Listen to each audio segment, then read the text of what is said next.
আসসালামু আলাইকুম, সবাই কেমন আছো? তো আজকে আমি তোমরা দেখতে পাচ্ছ বোর্ডের মধ্যে আমি একটি অঙ্ক লিখে রেখেছি। তো আজকে আমি অঙ্কটি সমাধান করব। তো চলো একটু সমাধান করার চেষ্টা করি আমরা। তো দেখো এখানে এই প্রথম পাত্রে জিঙ্ক সালফেট দ্রবণ এত দেওয়া আছে, দ্বিতীয় পাত্রে আছে এত দ্রবণ আছে। তাহলে 25 ডিগ্রি সেলসিয়াসে জিঙ্ক হাইড্রোক্সাইডের কেএসপি এর মান দেওয়া আছে। তাহলে এখানে প্রথম প্রশ্নটা হলো যে প্রথম পাত্রের দ্রাব্যতা গুণফল নির্ণয় করো। তো আমরা এর আগে একটা ভিডিও করেছি আমি, তো ওই ভিডিওর মধ্যে দ্রাব্যতা গুণফল কিভাবে নির্ণয় করতে হয় সেটা আমি দেখিয়েছি। তো সে আলোকে আমি অঙ্কটি আজকে সমাধান করব। তাহলে ক নাম্বার, তাহলে সমাধান করতে হলে আমাদের এখানে কি দেয়া আছে, এই যে জিঙ্ক সালফেট। এই জিঙ্ক সালফেটকে যদি দ্রবণে থাকে, জিঙ্ক সালফেট যদি দ্রবণে থাকে তাহলে কি হবে, জিঙ্ক 2 প্লাস SO4 2 মাইনাস এভাবে থাকবে। ওকে, তাহলে এটা দ্রাব্যতা গুণফল কত হবে, KSP কত হবে, zinc 2 plus into SO4 2 minus. তাহলে এটার দ্রাব্যতা কত, এখানে হবে S মোল, এখানেও হবে S মোল, এখানেও হবে S মোল। ওকে, তাহলে S মোল, তাহলে এখানে কত হবে S ইনটু S, তাহলে কত হবে S স্কয়ার। তাহলে এখানে S এর মান কত, এই যে দেখো এই মূলারটা কি দ্রাব্যতা, এই মূলারটা কি হবে দ্রাব্যতা। দ্রাব্যতা কত দেওয়া আছে 6 ইনটু 10 টু দি পাওয়ার -4 মূলার। ওকে, এই মূলারটাকে দ্রাব্যতার মান দেওয়া আছে। তাহলে কত হবে 6 ইনটু 10 টু দি পাওয়ার -4 এই যে হোল স্কয়ার। তাহলে এটাকে যদি আমরা ক্যালকুলেশন করি তাহলে 6 এর উপর স্কয়ার মানে কত 36 ইনটু 10 টু দি পাওয়ার -4, তাহলে পাওয়ার উপর পাওয়ার তাহলে কি হবে গুণ হবে, তাহলে 10 টু দি পাওয়ার -8। ওকে, তাহলে কেএসপি কত হবে 36 ইনটু 10 টু দি পাওয়ার -8। ওকে, তাহলে দ্রাব্যতার গুণফল কত হবে 36 ইনটু 10 টু দি পাওয়ার -8। ওকে, তো আশা করি দ্রাব্যতার গুণফল তোমরা পারবে, একদম ইজি, খুবই সহজ দ্রাব্যতার গুণফল নির্ণয় করা। এখন আসো 2 নম্বর অঙ্কটি। এখন আসো আমরা 2 নম্বর অঙ্কটি যদি সমাধান করি তাহলে কিভাবে করব দেখো। এখানে মোস্ট ইম্পর্টেন্ট একটা প্রশ্ন, তোমরা একটু ভালোভাবে ভিডিওটা দেখবে। তো যদি কোনো কোশ্চেন থাকে অবশ্যই তোমরা নিচে কমেন্ট করে জানাবে যে কি কোনটি বুঝো নাই কোনটি বুঝেছো, এগুলো একটু কমেন্ট করে জানাবে। তাহলে এখানে আছে প্রথম ও দ্বিতীয় পাত্রের দ্রবণ দুটিকে একত্রে মিশ্রিত করলে, তাহলে একত্রে মিশ্রিত করি দেখো। তাহলে এখানে কি আছে, প্রথম পাত্রে আছে জিঙ্ক সালফেট দ্রবণ। ওকে, কত ml, এখানে 50 ml আছে, প্লাস দ্বিতীয় পাত্রে আছে সোডিয়াম হাইড্রোক্সাইড। এই দুইটা দ্রবণকে যদি আমরা মিক্সড করি, ওকে, এই দুইটা দ্রবণকে যদি আমরা মিক্সড করি তাহলে কি হচ্ছে জিঙ্ক হাইড্রোক্সাইড প্লাস কি উৎপন্ন হবে সোডিয়াম সালফেট। ওকে, তো এটা আছে। ওকে, এখন আসো এই দুইটা দ্রবণ, এটা কত ml 50 ml, এটা কত ml 60 ml 40 ml। ওকে, তাহলে এই যে দুইটা মিলে তাহলে আমাদের এই উৎপাদটা পাওয়া গেছে। তাহলে এখানে কত ml হবে, এখানে হবে এই যে 50 আর 40 এর যোগ করলে কত হবে 90 ml। ওকে, কারণ এই দুইটা যখন একত্রে মিক্স করব তাহলে তো এটা উৎপন্ন হবে। তাহলে এখানে কত হবে 90 ml। ওকে, তাহলে এখান থেকে দেখো, তাহলে এই এখান থেকে যেটা আমরা পাচ্ছি, তাহলে এখান থেকে কি পাচ্ছি আমরা জিঙ্ক 2 প্লাস SO4 2 মাইনাস। ওকে, এটাকে যদি আমরা করি তাহলে প্লাস OH মাইনাস, এটাকে যদি আমরা করি জিঙ্ক 2 প্লাস 2OH মাইনাস। ওকে, আমরা ওইটা করলাম না কারণ ওইটা কিন্তু দ্রবীভূত হয়ে যায়, পদক্ষেপ করলে এটাও পদক্ষেপ পড়বে। ওকে, এখন কিভাবে বুঝলাম, আমরা জানি পটাশিয়াম হাইড্রোক্সাইড এবং সোডিয়াম হাইড্রোক্সাইড ছাড়া বাকি সবগুলোই কি হয় পদক্ষিপ্ত হয় হাইড্রোক্সাইড থাকলে। এই জন্য আমরা বুঝলাম যে এটা কি পদক্ষেপ পড়বে। ওকে, এখন আসো এখানে এই যে আয়নের ঘনত্ব, এই যে আয়নটা, এই যে জিঙ্ক 2 আয়ন, তাহলে এই আয়নের আয়তন কত হবে, তাহলে এই আয়তন বিক্রিয়কের, তাহলে আমরা এটা কি বিক্রিয়ক থেকে আয়ন পাইছি না, বিক্রিয়কের কি বিক্রিয়কের ক্ষেত্রে আয়তন কত হবে, বিক্রিয়কের আয়তন কত B1 কত হবে 50 ml দেওয়া আছে। ওকে, এখন বিক্রিয়কের কি দেওয়া আছে তাহলে বিক্রিয়কের আয়তন এই যে জিঙ্ক 2 আয়নের আয়তন B1, তাহলে ঘনমাত্রা কত? ঘনমাত্রা M1 দ্বারা প্রকাশ করা হয়। তাহলে ঘনমাত্রা দেয়া আছে কত? এই যে 6 × 10⁻⁻⁴। ওকে, তাহলে আমরা বিক্রিয়কের ক্ষেত্রে পাইলাম না, বিক্রিয়কের আয়তন B1 আর বিক্রিয়কের ঘনমাত্রা পাইলাম কত? 6 × 10⁻⁴ মোলার দেয়া আছে। ওকে, এখন আসো উৎপাদের ক্ষেত্রে দেখো। তাহলে এই উৎপাদের জিঙ্ক 2 আয়নটা যে আমরা পেয়েছি, এই যে উৎপাদকের জিঙ্ক 2 আয়নটা পেয়েছি, তাহলে জিঙ্ক 2 আয়নটা তো এটা থেকে পেয়েছি আমরা, তাই না? তাহলে দেখো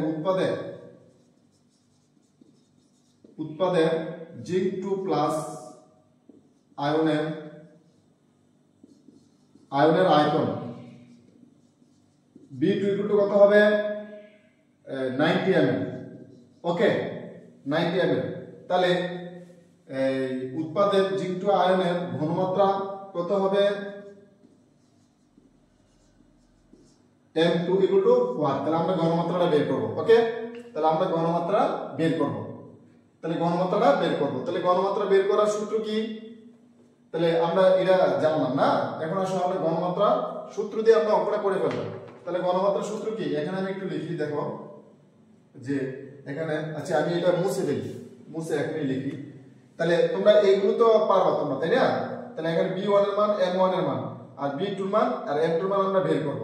ঠিক আছে, তাহলে এই ক্ষেত্রে আমরা এটা মুছে ফেললাম, মুছে আবার এখানে লিখবো, এখন সূত্রটা লিখবো। ওকে, তাহলে সূত্রটা লিখলাম কি? B1 × M1 = B2 × M2। কার মান বের করব? M2 মান বের করব। তাহলে M2 মানটা বের করতে হলে তাহলে M2 কত হবে? B1 × M1 / B2। তাহলে মান বসাই দেই। B2 এর মান কত ছিল? 90 ml। ওকে, B1 এর মান কত ছিল? 50 × M1 এর মান কত ছিল? 6 × কত? 10⁻⁻⁴। ওকে, তাহলে এটা ক্যালকুলেশন করলে কত হচ্ছে দেখি। দেখো ক্যালকুলেশন করছি আমি, তাহলে ক্যালকুলেশন করলাম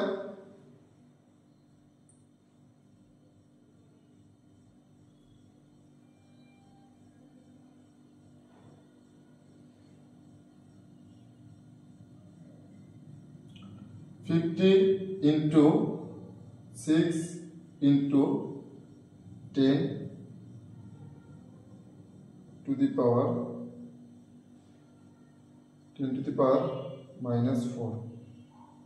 বাই কত? 90। ওকে, তাহলে কত হচ্ছে? 1 2 3 4। আচ্ছা এভাবে লিখলে 1 2 3 4 3.33 × 10⁻⁻⁴। ওকে, তাহলে এত মোলার, 3.33 × 10⁻⁻⁴ মোলার। ওকে, তাহলে এটা হচ্ছে, হ্যাঁ, তাহলে কত হবে? 3.33 × 10⁻⁻⁴ মোলার হচ্ছে। ওকে, তাহলে এটা হচ্ছে ঘনমাত্রা পেয়েছি আমরা। ওকে, তাহলে এখন এই যে জিঙ্ক 2 আয়নটা আমরা বের করেছি। ওকে, এই যে তাহলে প্রথম পাত্র থেকে এই জিঙ্ক 2 আয়ন পেয়েছি, জিঙ্ক 2 আয়নটা বের করেছি। এখন আসো দ্বিতীয় পাত্রের ক্ষেত্রে। তাহলে দ্বিতীয় পাত্রের ক্ষেত্রে এই যে OH আয়নের, বিক্রিয়কের OH আয়নের আয়তন এবং ঘনমাত্রা দেওয়া আছে। তাহলে এই যে উৎপাদের এটা আমরা বের করতে হবে। ওকে, এখন দেখো কিভাবে বের করি। তাহলে এখানে এই মানটা একটু আমাদের লাগবে, এই মানটা একটু আমি এখানে লিখে রাখি বুঝার সুবিধার জন্য। 3.33 × 10⁻⁻⁴ মোলার M2 মান। ওকে, এরপরে আসো, এরপরে এখন বিক্রিয়কের আগের মতো বিক্রিয়কের OH আয়নের আয়তন কত হবে? এই যে B1 প্রাইম দিলাম আমি। ওকে, B1 প্রাইম সমান কত হবে? কত দেয়া আছে? 40 ml। এরপরে বিক্রিয়কের OH আয়নের ঘনমাত্রা M1 প্রাইম সমান ইকুয়াল কত হবে? 0.05 মোলার। ওকে, এখন উৎপাদের OH আয়নের আয়তন কত? B2 প্রাইম ইকুয়াল কত হবে বলতো? কারণ দেখো এই যে এটা কিন্তু 90 ml হবে, কেন 90 হবে না 90 ml হবে? কারণ এই দুইটা কিন্তু এই দুইটা দ্রবণের মিশ্রণের ফলে এটা পাইছে। তো দুইটা দ্রবণে মিললে কত ml হইছে? 50 আর 40 90 ml। তাহলে এটা জিঙ্ক 2 আয়নেরও 90 ml হবে উৎপাদন, আবার OH আয়নের ক্ষেত্রে কত হবে? 90 ml হবে। এটা একটু মনে রাখতে হবে। ওকে, তাহলে এখানে কত হবে? 90 ml। ওকে, তাহলে M2 prime equal to what? Okay, এটা আমাদের বের করতে হবে। তাহলে আগের মধ্যে আমরা সূত্র অ্যাপ্লাই করে দেই, prime into M1 prime equal two B2 prime into M2 prime. তাহলে আমরা M2 প্রাইমের মানটা বের করে ফেলি, ইকুয়াল টু কত হবে? B1 prime. তাহলে B1 প্রাইমের মান কত? B1 প্রাইমের মান হবে 40 ইনটু কত? 0.05, আর B2 প্রাইমের মান কত? 90 ml। তাহলে এটা ক্যালকুলেশন করলে কত দাঁড়াচ্ছে?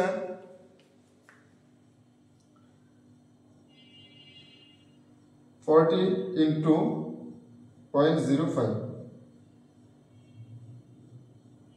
0.22 অর্থাৎ 2.2 into 22 into 10 to the power -2।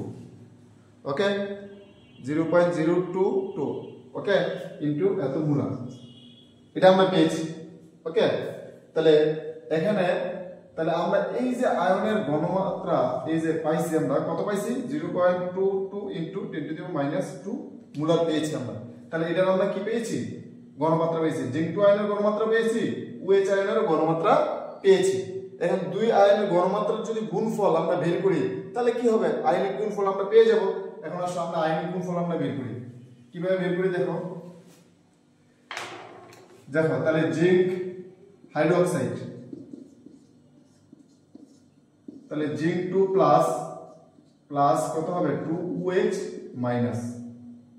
ওকে, তাহলে আয়নিক গুণফল কত হবে? KIP সমান সমান তাহলে zinc 2 plus into OH minus whole square. তাহলে এটার মান কত পেয়েছি আমরা? 3.33 into 10 to the power -4 into, তাহলে এটার মান কত পেয়েছি? দেখো 2.22 into 10 to the power -2 whole square. Okay, এটার মান পেয়েছি এই যে এটা কিন্তু এটার ঘনমাত্রা এই যে, আর এটার ঘনমাত্রা কোনটা ছিল? এই যে এটা। ওকে, তাহলে ঘনমাত্রা পেয়ে গেছি আমরা। এখন গুণ করে দিলে আয়নিক গুণফল আমরা পেয়ে যাব। এখন আসো আয়নিক গুণফল আমরা বের করি। তাহলে গুণ করে দিই, 3.33 into 10 to the power -4 into 2.22 into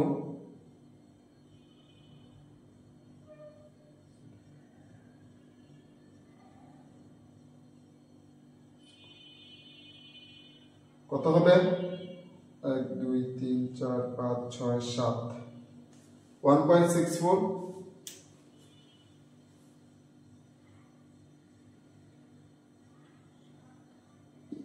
1.64 into 10 to the power -7 IP। ওকে, এখন দেখো এখানে কত পেয়েছি আমরা? 1.64 into 10 to the power -7। এখানে কত দেয়া আছে বলো তো? 1 into 10 to the power -17। তাহলে কোনটা বেশি? এখন দেখো তো, তাহলে এখানে KSP কত দেয়া আছে? 1 into 10 to the power -17। ওকে, এখন কোনটা বেশি?